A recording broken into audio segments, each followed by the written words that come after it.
नमस्कार, बहुत स्वागत है आपका न्यूज़ 18 के इस डिजिटल प्लेटफॉर्म में। मैं हूं रीनू यादव।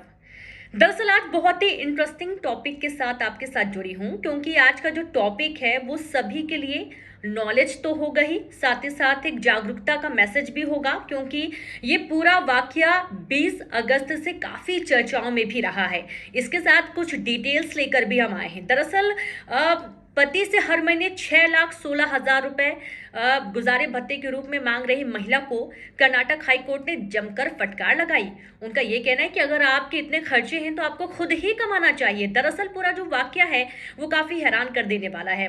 पति पत्नी के बीच में तलाक हो रहा था, लगातार सुनवाई हो रही थी, और जब अंतिम फैसले की घड़ी आई तो उस दौरान जो महिला पक्ष है उनकी तरफ से, वकील की तरफ से कहा गया कि इन्हें 6,16,000 रुपए हर महीने अपने पति से चाहिए गुजारे भत्ते के तौर पर, यानी कि मेंटेनेंस के तौर पर। और जैसे ही जज साहिबा ने सुना, उनके कान खड़े हो गए। उनका यह कहना था कि इतना इतना गुजारा भत्ता इनको चाहिए था मेंटेनेंस के नाम पे। अगर इनको चाहिए तो इन्हें तो खुद कमाना चाहिए। ये भी पूछा गया कि आखिरकार क्यों। तो वकील का ये कहना था कि इनके शौक हैं ये महंगे कपड़े, अच्छा लाइफ स्टाइल और महंगे शूज, महंगे बैग्स, इन सब चीज़ों का उपयोग करती हैं और इस वजह से इन्हें इतना गुजारा भत्ता चाहिए। कोर्ट ने फटकार लगाई। जज साहब ने कहा कि अगर आप इस तरीके से गुजारा भत्ता मांगेंगे तो आपकी याचिका खारिज कर दी जाएगी, क्योंकि पति से तलाक लेना उसको कोई सजा देना नहीं है। पत्नी को अगर मेंटेनेंस दिया जा रहा है वो इसलिए दिया जा रहा है ताकि उसका भी जीवन अच्छे से चल सके, वो अपना भरण पोषण अच्छे से कर सके, ना कि वो अपने शौक पूरे करे। और अगर इनको अपने शौक पूरे करने तो इनको खुद कमाना चाहिए, इन्हें खुद रुपए कमाना चाहिए और उससे अपने शौक पूरे करने चाहिए। ये वाकया काफी चर्चाओं में रहा। सोशल मीडिया पर आप देखेंगे तमाम जगहों पर ये वायरल हुआ। और जब ये वाकया सबके सामने आया, दरअसल 6,16,300 रुपए की डिमांड रखी गई थी मेंटेनेंस के तौर पे।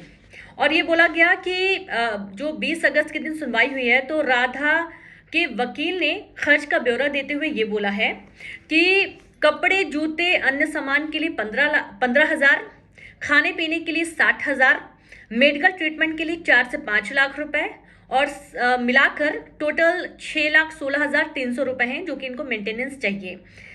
हैरान हो गए जज और उन्होंने जमकर फटकार लगाई। बोली दोबारा से आप लेकर आइए अपना पूरा ब्यौरा, वरना आपकी जो याचिका है वो खारिज कर दी जाएगी।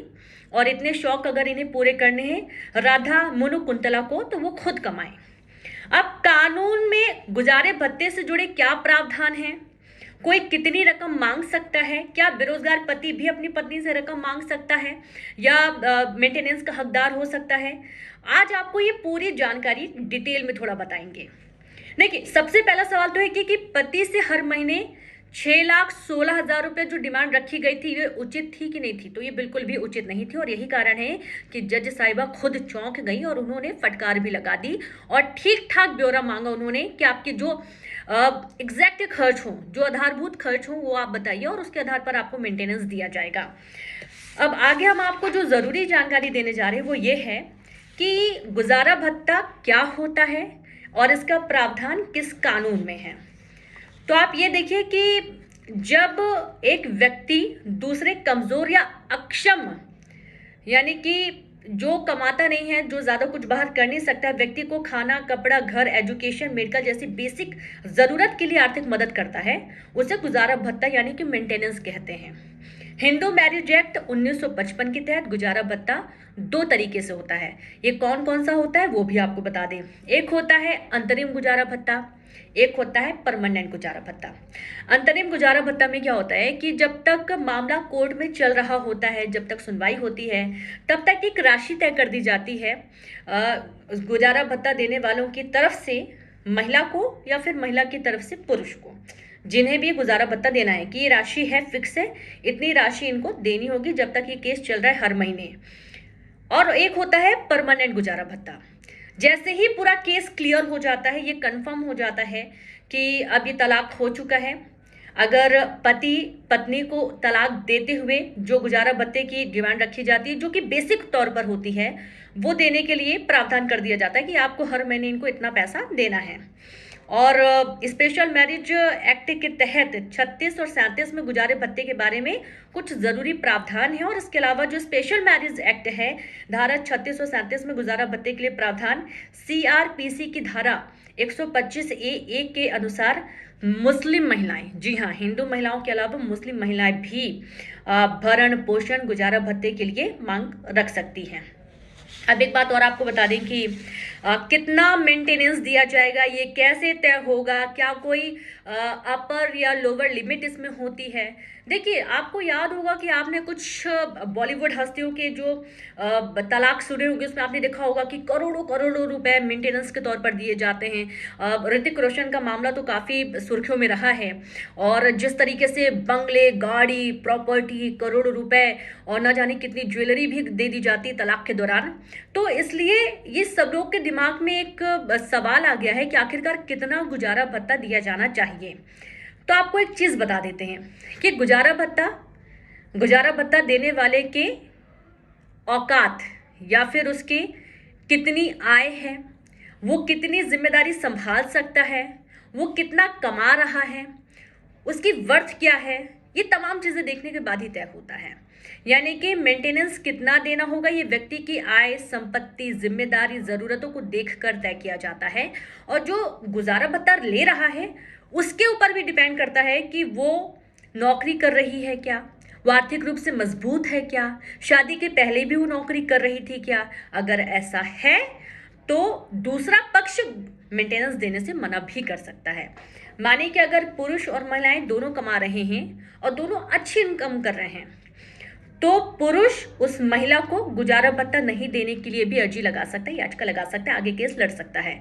लेकिन हाँ, अगर दोनों के बीच में बच्चे हैं तो ये जरूरी हो जाएगा कि बच्चों की पढ़ाई लिखाई, स्वास्थ्य को देखते हुए जो मजबूत पक्ष होगा, फिर चाहे वो महिला हो चाहे पुरुष हो, उनमें से मजबूत पक्ष को और जो दूसरा पक्ष होगा उसको भी अपने बच्चों के भविष्य के लिए इन्वेस्टमेंट करना पड़ेगा।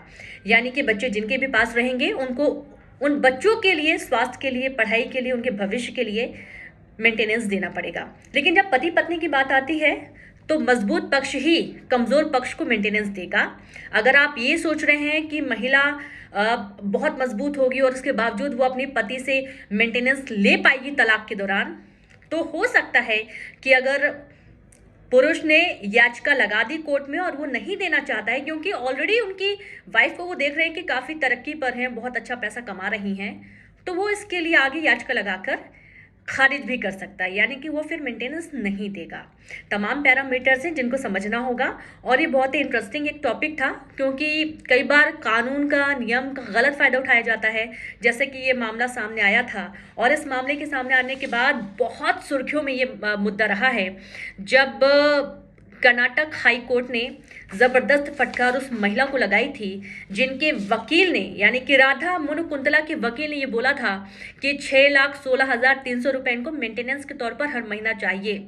सब हक्के बक्के रह गए थे, लेकिन मामला बिल्कुल स्पष्ट हो चुका है। जायज़ जो आपकी ज़रूरतें हैं, सिर्फ उसके आधार पर ही उस महिला को मेंटेनेंस दिए जाने की बात जज ने कही है। और आप लगातार तमाम खबरों के लिए देखते रहिए न्यूज़ 18 नेटवर्क। नमस्कार।